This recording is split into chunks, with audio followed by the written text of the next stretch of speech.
think it never hits you until you experience it yourself.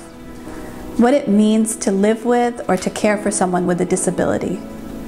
It's hard from the outside to comprehend the limitations, the non-stop struggle that comes along with it. There's stress, social isolation, financial considerations, worry about the future, what will happen when I'm gone, and just not being able to do what everyone else does.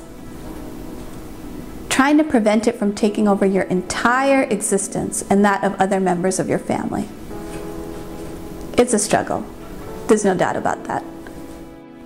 When we first reached out to MUHSEN and started our Houston chapter, Dar-us-Sakina, we had a very narrow vision. We just wanted a safe place in the community for our special kids to go to and be a part of, just like all the other kids. But we soon saw how much more the needs of the special community were. You see, as a parent, you don't distinguish the way society does between your child who has a disability or your child who does not. You want for them exactly what you want for your typical children. And they do too. Friendship, learning, a sense of community, that's all anybody wants, isn't it? So imagine if you want all that and you're surrounded by it, but you don't have access to it because of your disability. Unfair, isn't it? Well, that is our mission, to fill that gap, to fill that void that is a result of those with disabilities having been forgotten.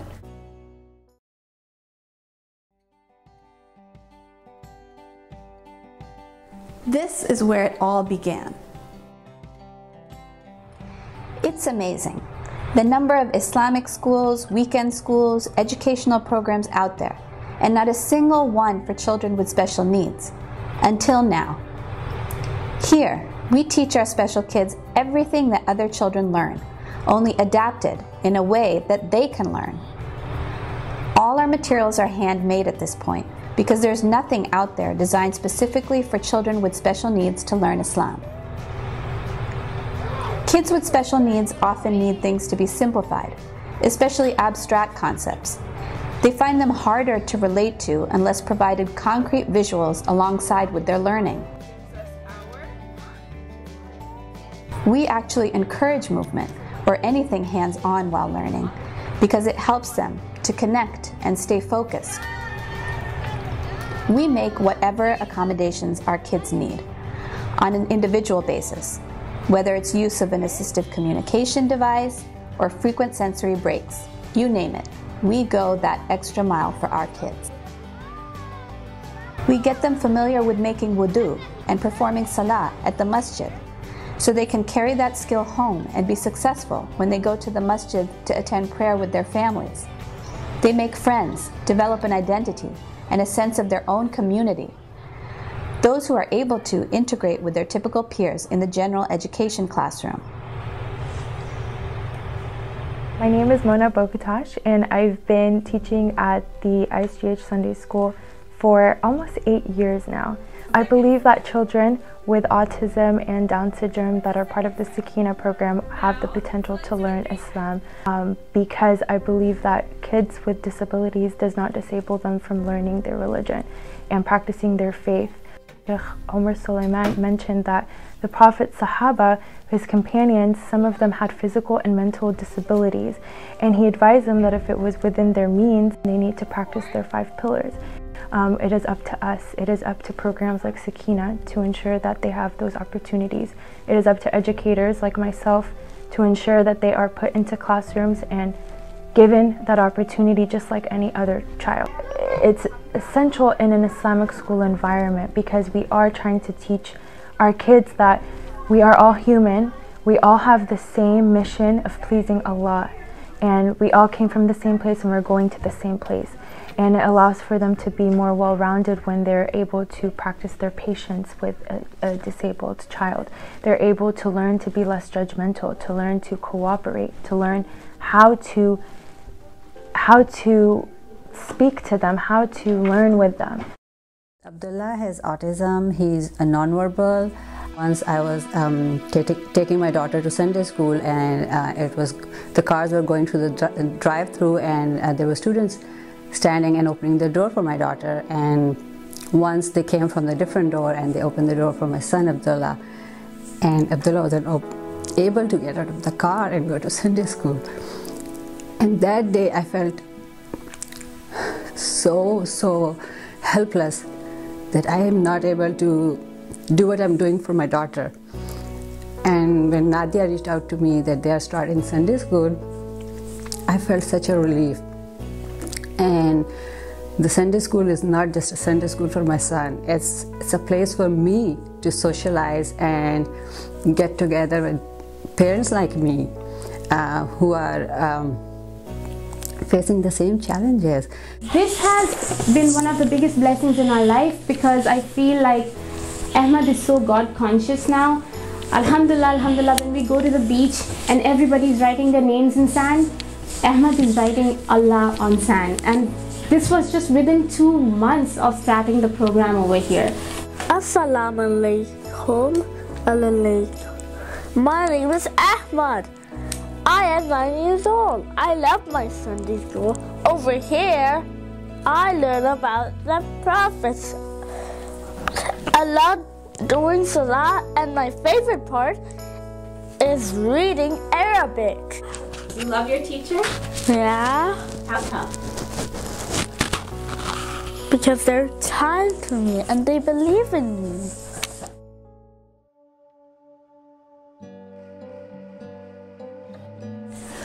Our Power Mom support group has been transformative in the lives of our special needs mothers.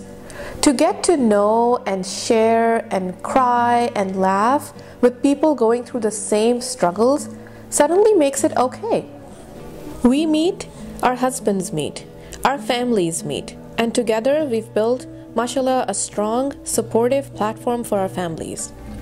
We are reversing those age-old social stigmas of having a child with disability being something to be ashamed of.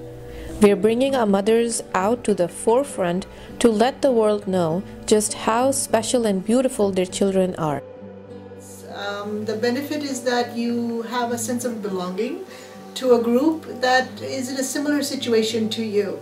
And having a special child, you know, not the general population doesn't know the challenges we face. And so to be in a group where, you know, people are in the same boat as you, it's very comforting. It's a good way to express our issues that are relevant to us and hear from other people in similar situations how to deal with it, how to respond to it, or even if someone just tells you, yeah, I know how you feel. And so that itself is very comforting. It's sad, but I think we take things for granted. How easy it is to just get up, grab our kids, go meet friends, visit family, attend events. Our special needs families don't have it that easy. They have many factors to keep in mind, like safety, sensory overload, special diets. The list goes on and on.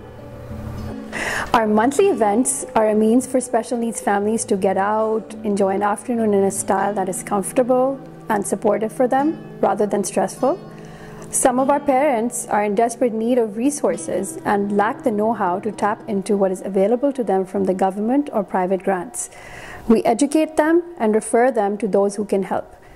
Others are struggling with grief, stress, emotional issues like anxiety and depression. We provide them with positive strategies to cope. We encourage spiritual strength and remind them that they will see their reward in Akhirah. We develop safe platforms whereby their children, regardless of how severe or complex their diagnosis, can connect and build friendships with community volunteers. At the end of the day, it's all about awareness. I don't know how many people I've approached who have given me the same answer. I had no idea so many families were struggling. There's a big divide between what special needs families are experiencing and the rest of the community. So the community, quite frankly, hardly knows that these families exist. And if they do, they know the family members who are unaffected and not the individual with the disability. So basically, hardship leads to isolation, and isolation leads to a lack of representation. It's, to be honest, not the hardest problem to fix, but it has to begin with awareness. We tackle this in a variety of ways. We educate youth. We teach them the tools that they need to engage with special needs kids, and it brings out the best in them: compassion, empathy, kindness. We go out into the community and bridge the divide, create dialogue between special needs families and community leaders. We run a full-fledged internship program for college-age students who staff our one-to-one Sunday school program. Prior to Dar-us-Sakina, I was a little more distant when it came to children with special needs or families who had children with special needs. Didn't know how to approach them really. I admired them. I wanted to approach them. Didn't know how to go about it. But now I know how everybody has this want or need to be acknowledged, recognized, to be greeted. And you can see the children, they blossom when you give them that attention. They enjoy it. They like to be approached, and the families appreciate it. First, I didn't know what I was expecting. I didn't know how it was going to be. But once I joined, and the student that I got, Ramsey, I can just say I'm so thankful for that. Alhamdulillah, because of it's not what I was able to learn, it's about what I was able to learn from him. Each day he comes in, and sometimes my entire goal the entire day is just to get a smile from him. Nowadays, alhamdulillah, I get more than one smile a day. And throughout the internship, I've learned to be patient. I have learned to, just to be around different people, how things can turn out real quickly. There was one time I was with him, I didn't show up for a week, and then I come next week, and he already doesn't talk a lot. He wasn't even looking at me, so I was like, what happened? What did I do? Is this something I did wrong or something happened? But so I was like, let's go outside, let's take a walk. We go for a walk. He sits next to me, but he's not talking to me, he's not looking at me. And then I'm like, Ramsey, can you talk? Can you tell me something I did wrong? When I asked him, is it because I didn't come last week?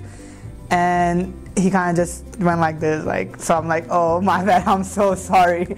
So that really shows that he kind of really appreciates me in a way too, and I just felt so bad. I'm like, I don't want to miss any more weeks now. So throughout the internship, alhamdulillah, every day is a learning experience for me. I teach him the things I teach him, I'm learning myself. We are going over Surah Al-Asr's meaning, and I've never gone in such a depth myself before. So it's like the possibilities are endless, and I know in the future I just want to, even if it's Ramsey or any other student, I want to be in this program and work as much as I can. So.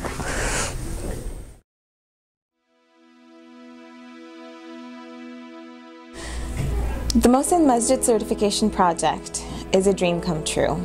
MUHSEN provides a well thought out platform for any community to become special needs friendly and the guidance and support to do so. These changes are long overdue. As educated and advanced as we are as a community, this area has been completely neglected. We need to champion this cause for our special needs community. We need to bring these members of the community back to the masjid who have been barred from coming due to lack of accommodations. Join us in making this project a reality.